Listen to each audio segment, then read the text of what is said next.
नमस्कार. आज तुम्हा सर्वांचे पुन्हा एकदा स्वागत आहे आणि मी आज बनवणार आहे खूप पौष्टिक अशी भाजी, जी 90% लोकांना आवडत नसेल, पण 100% ती गुणकारी आहे.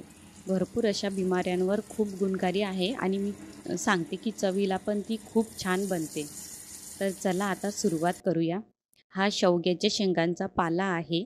तुम्ही बघितलं असेल याचं झाड किंवा पाला. तर हे आता मी फक्त त्याचे पानं काढून घेणार आहे. बघा असे. आपल्याला देठ वगैरे ते काहीच नको. फक्त आपल्याला पानं त्याचे काढून घ्यायचे आहेत. आणि मी आता सगळे हे पानं काढून घेतलेले आहेत. छान त्याचे एकदम हळू हात अलगद एकदम असे काढायचे म्हणजे व्यवस्थित निघून जातात. आणि मी आता हे 1 ते 2 पाण्याने स्वच्छ धुवून घेणार आहे. त्याच्यावर काही असेल घाण वगैरे ते सगळं निघून जाईल. तर 1-2 पाण्याने ही छान धुवून घ्यायची. आणि ही एवढी पौष्टिक आहे ना, ज्याला कुणाला ताप येत असेल किंवा डोकंदुखी, पोटदुखी काही असेल, तर ते सगळे विकार हे दूर करते. ज्याला डोळ्याचा वगैरे त्रास असेल त्याला. सगळ्यांचे विकार दूर करते. तर सगळ्यात आधी कढईमध्ये मी तेल टाकलं. तेलामध्ये जिरं आणि हिरवी मिरची घातली आणि ते पण छान परतून झाल्यावर 2 मोठ्या आकाराचे मी कांदे त्यामध्ये घातले.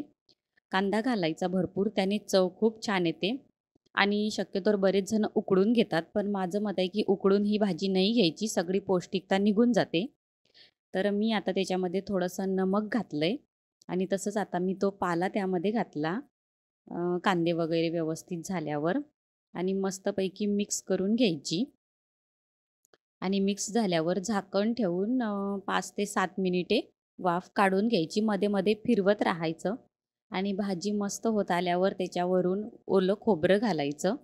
ज्याला कुणाला आवडत असेल तर चण्याची डाळ वगैरे भिजत घालून घातली तरी चालेल. त्याने पण खूप छान चव येते.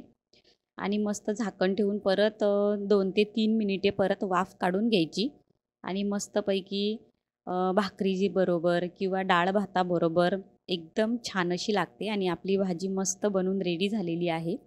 यामध्ये vitamin A, vitamin B, vitamin C पण भरपूर प्रमाणात आहे आणि तसंच लोह हे पण भरपूर प्रमाणात त्यामध्ये आहे. तर ही भाजी खरंच खूप पौष्टिक आहे.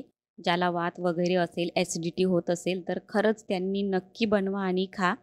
हे सगळे विकार तुमचे दूर होतील आणि मस्त निरोगी असं शरीर राहणार. तुम्ही पण घरी अशा प्रकारे ही भाजी नक्की बनवून बघा. खूप छान लागते. आज मी डाळ भाताबरोबर ही भाजी बनवलेली आहे आणि रिषभला आवडतो माझ्या मुलाला. त्याच्या पप्पाला नाही आवडत पण खातात, कारण की पौष्टिक आहे म्हणून. आणि बघा किती छान अशी बनलेली आहे आणि मस्तपैकी तुम्ही पण बनवा. पुन्हा भेटूया एका नवीन रेसिपीबरोबर. बाय.